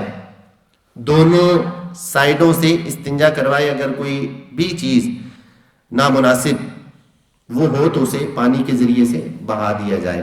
اور یہ بھی تصور ذہن کے اندر رکھیں کہ کبھی بھی میت کی کوئی چیز آپ کے سامنے, کوئی بھی عیب اگر سامنے آ جائے تو کبھی بھی اس کا ذکر نہ کریں کسی سے کہ فلاں کو جو غسل دیا تھا اس کا تو نعوذ باللہ یوں ہو رہا تھا. تو ایسا کبھی نہ کریں. اپنا بھی وقت آنا ہے, پتہ نہیں کیا معاملہ ہوگا, اللہ تبارک و تعالیٰ سب کے ساتھ آسانی فرمائے. تو یوں میت کو استنجا کروایا جائے. استنجا کروانے کے بعد دوسرا کام ہے وضو کروانا. وضو کروانے کے اندر 4 فرائض پورے کیے جائیں. ایک تو ہوتا ہے نا نارمل وضو جو ہم نماز کے لیے کرتے ہیں, زندہ شخص کرتا ہے, وہ پہلے ہاتھ باقاعدہ دھوتا ہے, صحیح ہے, پھر اس کے بعد کلی ناک میں پانی, یہ والا وضو. ایک ہے جو میت کو کرایا جاتا ہے. تو میت کو وضو کروانے کے اندر سب سے پہلے ہاتھوں کو دھویا جائے, میت کے ہاتھ بازوؤں سمیت. تو اب جو دھونے کا معاملہ ہے نا, وہ پہلے سیدھی طرف پھر الٹی طرف, سیدھا بازو دھوئیں پھر الٹا بازو دھوئیں, 3 مرتبہ. ٹھیک ہے، اس میں یہ بھی سنت ہے 3 مرتبہ کرنا. سیدھا بازو پھر الٹا بازو، دونوں ہو گئے. چہرہ دھو لیا اپنے، پورا چہرہ جتنی حد ہوتی ہے چہرے کی وہ سارا چہرہ دھلائیں. دونوں بازو آپ نے دھو لی، دونوں 3 مرتبہ دھونے ہیں، چہرہ بھی 3 مرتبہ دھونا ہے. اس کے بعد سر کا مسح کرایا جائے. سر کا مسح میت سے نہیں کروانا، ٹھیک ہے. سر کا مسح کون کرے گا؟ جو غسل دینے والا ہے وہ سر کا مسح، میت کے سر کا مسح کرے. اس کا طریقہ کیا ہے کہ پانی سے ہاتھ گیلے کر کے تو اس کے سر کے اوپر یوں پھیر دے. اگر اتنا حصہ بھی پھیر لیا جائے تو بھی مسح ہو جاتا ہے، لیکن بہتر یہ کہ پورے سر کا مسح کروایا جائے. تو 3 فرض پورے ہو گئے. دونوں بازو دھل گئے، چہرہ دھل گیا، سر کا مسح ہو گیا. اب دونوں پاؤں پہلے سیدھا پھر الٹا. دھونے میں یہ یاد رکھیں پہلے سیدھی پھر الٹی. تو دونوں پاؤں پہلے سیدھا پھر الٹا پاؤں اچھے طریقے سے 3 مرتبہ دھلا لیے جائیں. تو یہ فرائض پورے ہو گئے. اب میت کو کلی نہیں کروائی جاتی، ناک میں پانی بھی نہیں چڑھایا جاتا. اس کے اندر یہ ایک مسئلہ میں بیان کرتا چلوں کہ اگر میت پر کسی بھی وجہ سے غسل فرض تھا، صحیح ہے، تو بعض لوگوں کے ذہنوں میں یہ آتا ہے کہ غسل کے فرائض تو ہو رہے ہیں تو ان کو شاید پورا کیا جائے گا. تو ایسا نہیں ہے. کیا کرنا ہے؟ وہی طریقہ کہ کلی تو نہیں کروائیں گے، ناک میں پانی تو نہیں چڑھانا میت کے، لیکن روئی لے کر اسے گیلا کر لیا جائے اور اس سے اس کے ہونٹوں پر اچھے طریقے سے گیلی روئی وہ پھیر لی جائے، یعنی ہونٹ وغیرہ صاف کر لیے جائیں. اس کے دانت جہاں تک آسانی سے وہ روئی پہنچ سکتی ہو دانت صاف کر لیے جائیں. اس کے مسوڑے وغیرہ گیلی روئی سے صاف کر لیے جائیں. اسی طرح ناک کے جو سوراخ ہوتے ہیں، صحیح ہے، ان کو بھی الگ سے الگ الگ گیلی روئی استعمال کریں. ٹھیک ہے، یہ نہ ہو کہ ایک سے ہی وہ معاملہ، جتنی روئی آپ کے پاس رکھی بھی ہوتی ہے تو جتنی آپ ضرورت ہے اتنی استعمال کریں. تو ناک صاف کرنے کے لیے پھر الگ سے روئی لے کر گیلی روئی کر کے وہ ناک کی نتنے وغیرہ جو ہیں یہ صاف کر لیے جائیں. تو یوں وضو مکمل ہو جائے گا. وضو مکمل کرنے کے بعد اگلا کام سر اور داڑھی کے بال وغیرہ دھونا ہے. تو اس میں آپ صابن کا استعمال بھی کر سکتے ہیں اور چہرہ دھونے کے اندر بھی صابن کا استعمال کر سکتے ہیں. صابن لگانا جائزہ لگا سکتے ہیں. تو سر کو دھلائیں اچھے طریقے سے، وہ جس طرح دھلایا جاتا ہے نارملی، اور داڑھی کے بال وغیرہ وہ بھی اچھے طریقے سے دھلائے جائیں. چہرے پر صابن کے ذریعے سے نرمی ذہن کے اندر رکھی جائے. کوئی بھی کام کرنے میں نرمی سے چہرہ بھی دھلایا جائے، سر کے بال داڑھی کے بال اچھے طریقے سے دھلائے جائیں. پھر اس کے بعد یہ تصور بنائیں کہ یہاں بالفرض اگر میت رکھی ہوئی ہے تو یہ سر ہے اور یہ پاؤں ہے اور میت کا چہرہ کدھر ہے؟ قبلے کی طرف. تو پہلے میت کی الٹی سائڈ پر لٹائیں گے. الٹی سائڈ وہ والی ہے. تو کم از کم 2 بندے ہونے چاہیے جو غسل دینے والے ہوں تاکہ وہ ایک سائڈ پر میت کو کر سکیں، کیونکہ میت خود تو ہلتی نہیں ہے. تو میت کی الٹی سائڈ پر یوں ایک سائڈ پر کریں اور یہ حصہ اوپر آ جائے گا. جب یہ حصہ اوپر آ جائے گا تو پورے حصے پر، اگلے پچھلے حصے پر، پورے پر پاؤں تک پانی بہائیں. یہ خیال ہو کہ ایک ایک حصے تک پانی پہنچ جائے. 3 مرتبہ بہا لیں اور پھر اسی طرح سیدھی سائڈ پر میت کو کیا جائے، الٹی سائڈ اوپر آ جائے. اب 3 مرتبہ سر سے لے کر پاؤں تک یہ پانی اچھے طریقے سے بہایا جائے کہ کوئی بھی جگہ خشک نہ رہے. ہر جگہ 2 چیزیں ذہن میں رکھیں. ایک، بے پردگی نہ ہو. صحیح ہے، وہ جو کپڑا آپ نے رکھا ہوا ہے نا اس کو مینج کر کے رکھنا ہے. اس کے نیچے نظر بھی آپ کی نہ جائے، ادھر نظر بھی نہ جائے اور بے پردگی بھی نہ ہو. اور دوسری چیز جو ذہن کے اندر رکھنی ہے وہ ہے نرمی کے ساتھ یہ سارے معاملات کریں. پھر سیدھا لٹا دیں میت کو. سیدھا لٹانے کے بعد ایک خاص کام ہے جو جس کی بڑی حکمت ہے جو لازمی کرنا چاہیے، وہ یہ کہ بہتر یہ ہے کہ 2 افراد میت کو یوں سہارا دے کر تھوڑا سا اوپر اٹھائیں. بالکل بٹھا نہ دیں، سہارا دے کر میت کو تھوڑا سا اٹھائیں اور پھر ایک شخص جو ہے وہ اس کا پیٹ والی جو جگہ ہے اینڈ پر اس کو ہلکا سا دبائے. اگر کوئی نجاست وغیرہ جسم سے خارج ہوتی ہے تو اس نجاست کو پانی سے دھو دیا جائے، دور کر لیا جائے. تو یہاں آ کر بعض لوگوں کے ذہن میں یہ سوال آتا ہے کہ نجاست نکلی ہے تو دوبارہ غسل دینا پڑے گا. تو دوبارہ غسل دینے کی حاجت نہیں ہے، غسل جو چل رہا ہے وہی کافی ہے. اب وہ جو بھی نجاست وغیرہ نکلے اسے دھو دیں. اس کے بعد کافور ملا ہوا پانی پورے جسم پر 3 مرتبہ بہا دیں. ایک مرتبہ پورے جسم پر پانی بہانا یہ فرض ہے اور 3 مرتبہ سنت ہے. تو سنت پوری کر لیں, پورے جسم پر 3 مرتبہ پانی کو اچھے طریقے سے بہا دیں. تو جب پورے جسم پر پانی بہا دیں گے تو آپ کا غسل کا جو سارا معاملہ ہے یہ گویا کہ کمپلیٹ ہو گیا. غسل دینے کے بعد اگلا معاملہ ہے کہ کفن پہنانے کا, وہ بھی مختصراً میں عرض کرتا چلوں تاکہ بات کمپلیٹ ہو جائے. جسم کو پاک صاف کپڑے کے ساتھ, تولیہ وغیرہ اگر ہو, صاف ہو, پاک ہو, اس کے ساتھ خشک کر لیا جائے. کافور ملنے کا معاملہ ہوتا ہے, وہ مل لی جائے, خوشبو لگا لی جائے جسم کے اعضائے سجدہ جو ہوتے ہیں ان پر. اچھا یہاں ایک دو سوالات تو اس پر بہت سارے ہو سکتے ہیں, میں مختصر کر رہا ہوں. داڑھی کے بال اور سر کے بال ان میں کنگھی کرنے کی اجازت نہیں ہے, صحیح ہے. بعض وہ کنگھی لے کر تو وہ باقاعدہ کرنا شروع کر دیتے ہیں, تو یہ درست ہے نہیں ہے. پھر ایک اور عام بات کہ منہ زیر ناف یعنی زائد بال جو جسم کے ہوتے ہیں جن کو کاٹنے کا حکم ہے, ٹھیک ہے, یہ بھی کاٹنے کی اجازت نہیں ہے, ٹھیک ہے. ناخن بڑے ہوئے ہوں وہ بھی کاٹنے کی اجازت نہیں ہے. صرف جو کام بتائے جا رہے ہیں یہ کرنے ہیں, جو نہیں بتائے جا رہے وہ نہیں کرنے, صحیح ہے. تو جسم کے جو بال وغیرہ ہیں ان کو اتارنے کی, صاف کرنے کی اجازت نہیں ہے. تو پھر یہ بھی آپ نے کر لیا, اپنے آخر پہ پانی بھی, کافور ملا پانی بھی بہا لیا, خوشبو کافور وغیرہ ملنے کا معاملہ وہ بھی کر لیا. اب جسم کو خشک کر لیں صاف ستھرے تولیے کے ساتھ. خشک کرنے کے بعد اب کفن پہنانے کا معاملہ ہے. تو کفن میت کا جو کفن مرد کا ہے, کفن ضرورت بھی ہے, کفن کفایت بھی ہے, کفن سنت بھی ہے. سنت جو کفن ہے وہ صرف سمجھ لیں اس کے اندر 3 کپڑے ہوتے ہیں. مرد کے کفن میں کتنے کپڑے ہوتے ہیں؟ 3. ایک کو کہتے ہیں لفافہ, اس کے بعد ازار تہبند جسے آپ کہتے ہیں, اس کے بعد قمیص. لیکن جو کفن ہوتا ہے نا اس میں کوئی بھی چیز سلی ہوئی نہیں ہوتی ہے, سلائی نہیں ہوئی بھی ہوتی ہے, ٹھیک ہے. وائٹ کلر کا کپڑا ہو, 3 کپڑے ہوں, لفافہ, ازار اور قمیص. اس کی لمبائی کا یہ ہونا چاہیے کہ جو مرد کا جسم ہے, جو لفافہ ہوتا ہے یہ جسم سے اتنا زیادہ ہونا چاہیے کہ جب بعد میں آخر میں باندھا جاتا ہے دونوں سائڈوں سے, پاؤں والی سائڈ سے بھی اور سر والی سائڈ سے بھی, تو کپڑا اتنا ہو کہ جسے آپ بعد میں باندھ سکیں, اتنی اس کی لمبائی ہو جسم سے زیادہ, ٹھیک ہے. تو سب سے نیچے جو کپڑا بچھاتے ہیں وہ ہوتا ہے لفافہ, جو سب سے بڑا کپڑا ہوتا ہے. پھر اس سے چھوٹا کپڑا جو جسم کے برابر ہوتا ہے جسے ازار کہا جاتا ہے. عموماً وہ ازار جو ہے وہ گھٹنوں سے نیچے اور یہاں سینے تک ہوتا ہے, لیکن بہتر یہ ہے کہ وہ جسم کے سائز کا ہو, پورے جسم کے سائز کا. تو سب سے بڑا کپڑا نیچے لفافہ, اس کے اوپر ازار تہبند جسے کہتے ہیں وہ جسم کے سائز کا ہو. پھر اس کے اوپر قمیص, جو میت کے لیے کفن کے اندر جو قمیص کا کپڑا ہوتا ہے وہ ہو.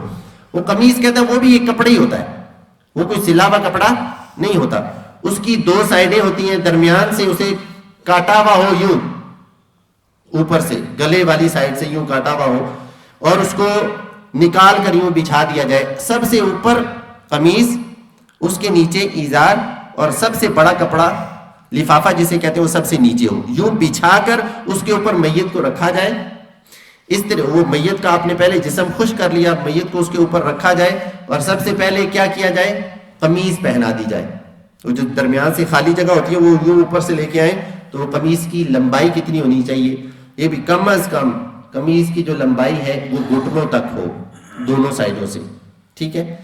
تو جب آپ نے قمیص پہنا دی, پھر اس کے اوپر ہے ازار. اس کی لمبائی میں نے عرض کی کہ بہتر یہ ہے کہ اس کی لمبائی پورے جسم کی ہو, جتنا پورا جسم کی لمبائی ہے. اسے پھر لپیٹ دیا جائے ازار کو.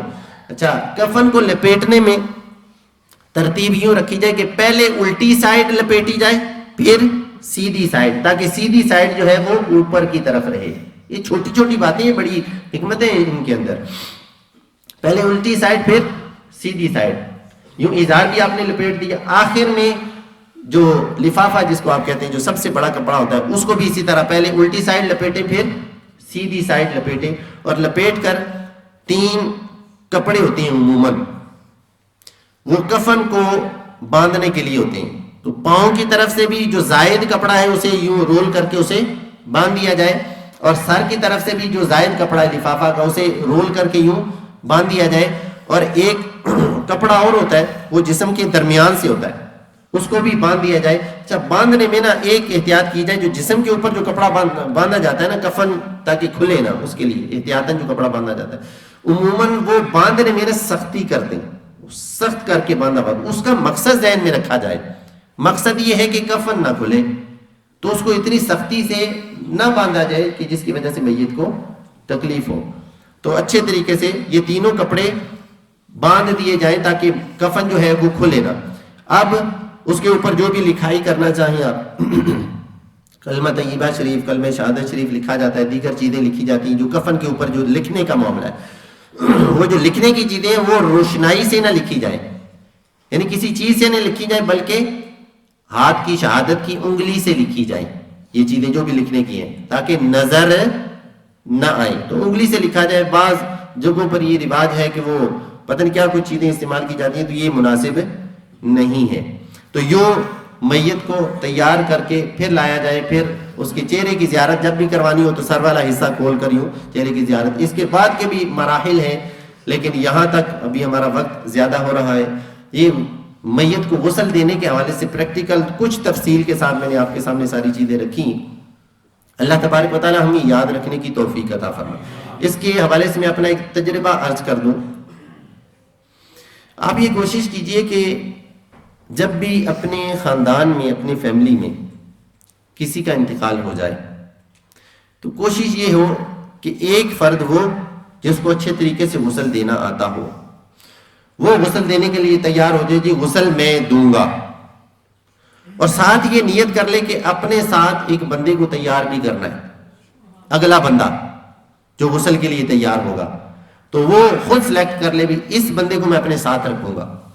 تو غسل کراتے وقت میں اسے ایک ایک چیز سمجھاتے جائیں، اسے ایک ایک چیز بتاتے جائیں، کیونکہ بول کر بتانا اور کانوں سے سننا یہ اور ہے، اور پریکٹیکل کرنا بالکل اور ہے. ابھی میں نے یہ غسل کا جو طریقہ بیان کیا ہے اس میں تقریباً 20 منٹ لگے ہوں گے، لیکن جب غسل دینا شروع کریں گے تو ہو سکتا ہے گھنٹہ لگ جائے. ٹھیک ہے، تو یہ بڑا، اس کے اندر پھر کفن بنانے کے بھی معاملات ہوتے ہیں. یہ بھی آنا چاہیے کہ کفن بناتے کیسے ہیں. کفن کے حوالے سے ایک بات ذہن کے اندر رکھ لیں کہ کفن بنے بنائے عموماً لائے جاتے ہیں.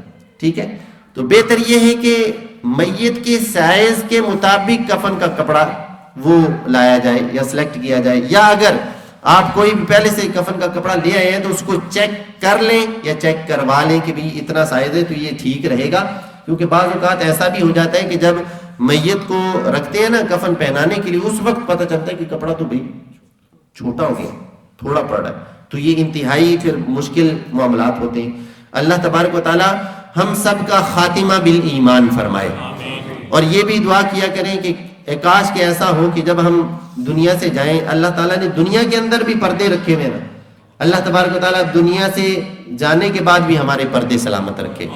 اور اس کے لیے ایک حدیث پاک کے اندر ایک نسخہ بھی ہے، وہ بھی لیتے جائیں. آخری بات، نبی کریم صلی اللہ علیہ وآلہ وسلم نے ارشاد فرمایا، اگر آپ چاہتے ہیں نا کہ آپ کے پردے بھی باقی رہیں، آپ کی عزتیں بھی بچی رہیں، ایک کام کرنا ہے. نبی کریم صلی اللہ علیہ وآلہ وسلم نے ارشاد فرمایا، من ستر مسلما، جس نے کسی مسلمان کی پردہ پوشی کی. یہ بڑا مشکل کام ہے، میں آپ کو بتاؤں حقیقت ہے. جب آپ کو پتہ نہ ہونا کسی کا عیب تو پھر تو کوئی مشکل نہیں، کیونکہ پتہ ہی نہیں. لیکن جب کسی کا عیب آپ کے سامنے آ جائے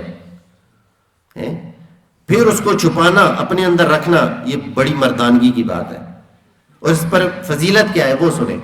نبی کریم صلی اللہ علیہ وآلہ وسلم نے ارشاد فرمایا، من ستر مسلما، جس نے کسی مسلمان کی پردہ پوشی کر دی، سترہ اللہ یوم القیامہ، اللہ تبارک و تعالیٰ بروز قیامت اس کے عیبوں پر پردہ ڈال دے گا. تو کون یہ چاہتا ہے کہ یار اس کے عیب کھلیں؟ اگر ہم چاہتے ہیں کہ ہماری عیب اللہ تبارک و تعالیٰ چھپا دے، بروز قیامت کی رسوائی شرمندگی سے ہم بچ جائیں، لوگوں کے عیب چھپانا شروع کر دیں.